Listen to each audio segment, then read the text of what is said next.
people saying, I really cannot see how we would bring about peace between Israel and Palestine, is a form of surrender that will be very costly for the future.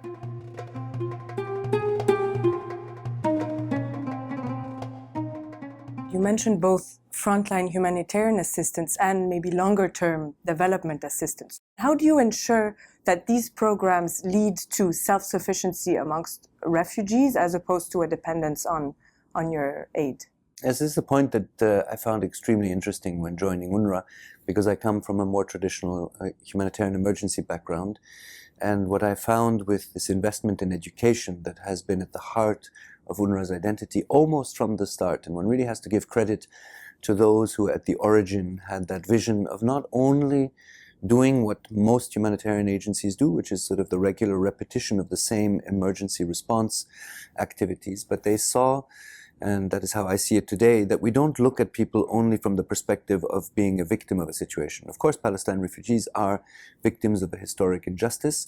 They are victims of conflict and occupation, but they are also, as each and every one of us would want to be, actors of their own destinies to a large extent. And by investing in education, by taking the perspective of developing their skills and the knowledge that they can acquire, it gives them, of course, a basis for being active on their own terms.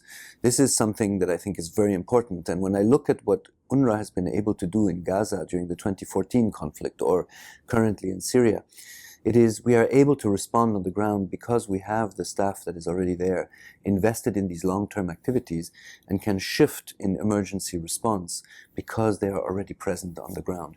It's an incredible and a very important asset in the region. What is the future? What is the hope today? How does UNRWA foresee the future of this complicated and long-lasting conflict? Well, I really think that it is once again a clear moment to re-engage politically. This is not UNRWA's mandate, but we on a daily basis see the human cost and the increasingly growing human cost of the lack of political action.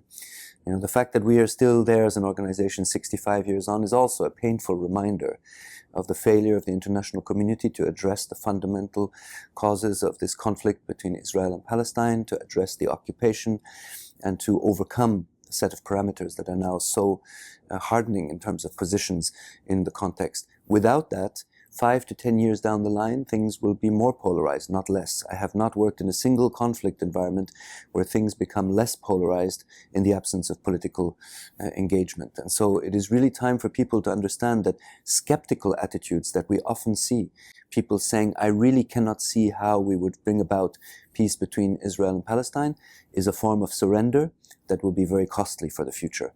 And this is something that neither the region nor the world can afford. Thank you, Mr. Krähenbühl. You're welcome.